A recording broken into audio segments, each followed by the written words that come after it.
তুমি কি কখনো ভেবে দেখেছো সূর্য কেন সবসময় পূর্ব দিক থেকেই ওঠে? পশ্চিম দিক থেকে একদিনও কেন ওঠে না? এটা কি শুধু কাকতালীয়, নাকি এর পেছনে আছে গভীর বিজ্ঞান আর ইসলামের স্পষ্ট ইঙ্গিত? আসলে সূর্য ঘোরে না, ঘুরি আমরা নিজেরাই। পৃথিবী নিজ অক্ষের উপর পশ্চিম থেকে পূর্ব দিকে ঘোরে। এই ঘূর্ণনের কারণে আমাদের কাছে মনে হয় সূর্য পূর্ব দিক থেকে পশ্চিম দিকে যাচ্ছে। একটা উদাহরণ দিই, চলন্ত বাসে বসে থাকলে বাইরের গাছগুলো কি পিছন দিকে যাচ্ছে তাই মনে হয় না? আসলে তো বাসটা সামনের দিকে যাচ্ছে। ঠিক তেমনি সূর্য স্থির, কিন্তু পৃথিবী ঘোরে। এই জন্যই পৃথিবীর পূর্ব দিক আগে সূর্যের আলো পায়, আর তাই আমরা দেখি সূর্য পূর্ব দিক থেকে উঠছে।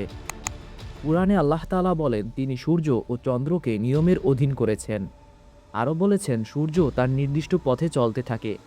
ইসলামে স্পষ্ট বলা হয়েছে সূর্য, চাঁদ, গ্রহ সবকিছুই আল্লাহর নির্ধারিত নিয়মে চলছে।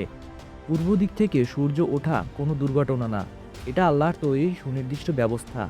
আর সবচেয়ে ভয়ঙ্কর একটি হাদিসে বলা হয়েছে কিয়ামতের বড় আলামত হবে যেদিন সূর্য পশ্চিম দিক থেকে উঠবে। এর মানে কি? এই নিয়ম ভাঙা মানেই পৃথিবীর শেষের সংকেত। দেখো কেমন সুন্দর মিল। বিজ্ঞান বলে পৃথিবীর ঘূর্ণনের কারণে সূর্য পূর্বে ওঠে, আর ইসলাম বলে এই ঘূর্ণনও আল্লাহর নিয়ন্ত্রণে। বিজ্ঞান বলে কিভাবে, আর ইসলাম বলে কার হুকুমে। দুটো একে অপরের বিরোধী না, বরং একে অপরকে সম্পূর্ণ করে। আজ আমরা প্রতিদিন সূর্য দেখি, কিন্তু ভাবি না এই নিয়ম একদিন বদলালেই সব শেষ। তাই সূর্য ওঠার আগে যেমন দিন শুরু হয়, তেমনি আমাদের জীবনও শুরু হোক সঠিক পথে।